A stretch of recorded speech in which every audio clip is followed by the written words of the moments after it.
And we just met in the middle of the floor, and the man told us that, as of 12 o'clock on the 27th, that everybody had been fired. And then they proceeded to call names of people that would be remaining, that would be able to come back to work the following day. Well, that day I was working in the Union Hall. The president and the vice president, there was a convention, and I was working as in the office, helping people. And when the phone call came through, my district manager called and said, Ruth, it's going to be on the news at 12 o'clock that they are closing the plants. But when the word came out, it was like somebody or everybody in Kannapolis got a punch in the stomach. I was in my office in downtown when I heard the news, and my first thought was, sorrow for the people that I worked with and that I knew who lost their jobs and were afraid for their livelihood as to how to support their families. I had to prepare myself as a leader. I had to prepare myself. And when the people started coming in, it was just devastating. I mean, they were just crying that you see the news. It was terrible. It was awful. An official from Pilatex came and met with the chief and myself, and to let us know what was going to occur the next day. And so we did some preparation. They didn't anticipate any problems, but they knew that there would be a lot of shock and just a lot of emotion.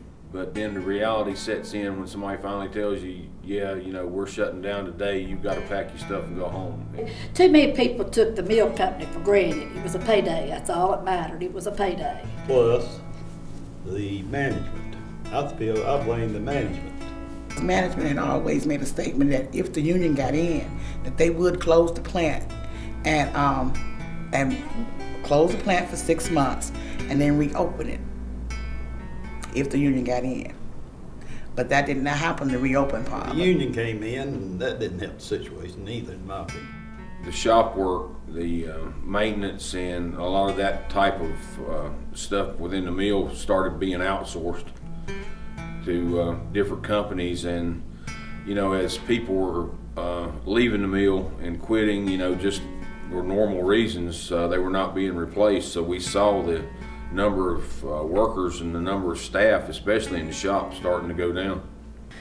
Well, I can't say how it ended because I wasn't involved with it during the time that the union came back to Pilatex. But when Mr. Murdoch was at Cannon, Cannon had been non-union for many, many years, and it was Mr. Murdoch's belief that the union did not offer employees anything that they didn't already have, and we were strongly opposed to unionized labor.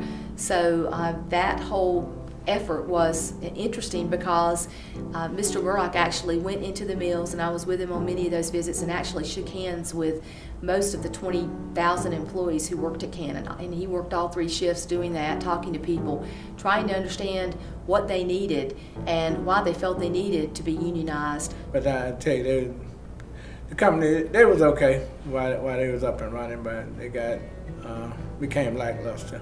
Because after I had surgery, I was out of work for like 6 weeks, and I never drew a day's compensation from them. They still owe me right today. I believe some may have come in, maybe knowing that insurance was going to be cut off very soon, and want to get a refill on their medicines. But the majority of people, because from my own perspective, were because they were just stressed. As an HR manager, we were foretold.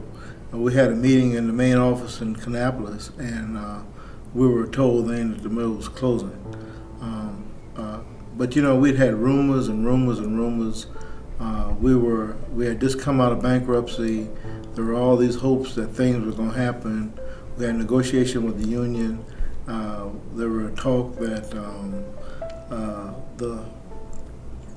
the textile company in Fort Mill was going to purchase Springs, was going to purchase us, and so we kind of had mixed emotion there. I wasn't going to let them retire. Everybody kept asking me when I was going to retire because I was 71 years old. I said, when I get ready. And so they retired me. And then all of a sudden it came down that the mill was going to close.